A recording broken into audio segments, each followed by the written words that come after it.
জনতার গণ অভ্যুত্থান দিবস পালন করবে সরকার। এই লক্ষ্যে ৩৬ সদস্যের একটি জাতীয় কমিটি গঠন করা হয়েছে। মাদারীপুরে এনসিপির কর্মী সভায় জেলা বৈষম্যবিরোধী ছাত্র আন্দোলনের সদস্য সচিব মাসুম মিল্লাকে কুপিয়ে এবং হাতুড়িপেটা করে জখম করার অভিযোগ উঠেছে। জাতীয় ঐকমত্য কমিশনের সঙ্গে মূলনীতি, জাতীয় সাংবিধানিক কাউন্সিল, প্রধানমন্ত্রীর মেয়াদ সংক্রান্ত বিষয়ে আলোচনা হয়েছে বলে জানিয়েছেন বিএনপির স্থায়ী কমিটির সদস্য সালাউদ্দিন আহমদ। নরসিংদীর রায়পুরায় বন্ধুদের সঙ্গে মেঘনা নদীতে গোসল করতে নেমে সিয়াম মিয়া নামে এক স্কুল শিক্ষার্থীর নিখোঁজ হয়েছে। মাগুরায় ইলেকট্রিক কুকারে ভাত রান্না করতে গিয়ে বিদ্যুৎপৃষ্ট হয়ে এক নারী এবং 7 মাস বয়সী এক শিশুর মৃত্যু হয়েছে।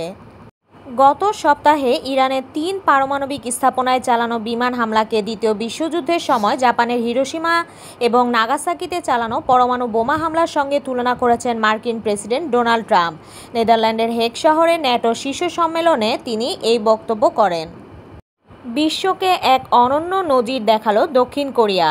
দেশটির নতুন সরকারের শ্রমমন্ত্রী হিসেবে নিয়োগ দেওয়া হয়েছে এক ট্রেন চালককে। ঐতিহাসিক এই সিদ্ধান্ত দেশবাসীর প্রশংসায় ভাসছে দেশটির সরকার।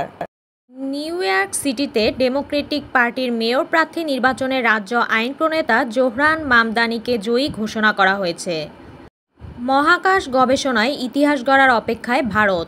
41 বছর পর মহাকাশে পাড়ি দিলেন একজন ভারতীয়, তার নাম শুভাঙ্কর শুক্লা। প্রথম টেস্ট হেরে এমনিতেই পিছিয়ে আছে ভারত, তার উপরে ইংল্যান্ডের বিপক্ষে দ্বিতীয় ম্যাচের আগে ধাক্কা খেল সফরকারীরা। আপনারা এতক্ষণ শুনছিলেন সুরমা টিভি 24 এর আজকের শীর্ষ সংবাদ। উপস্থাপনায় ছিলাম আমি সুমাইয়া তাসনিম।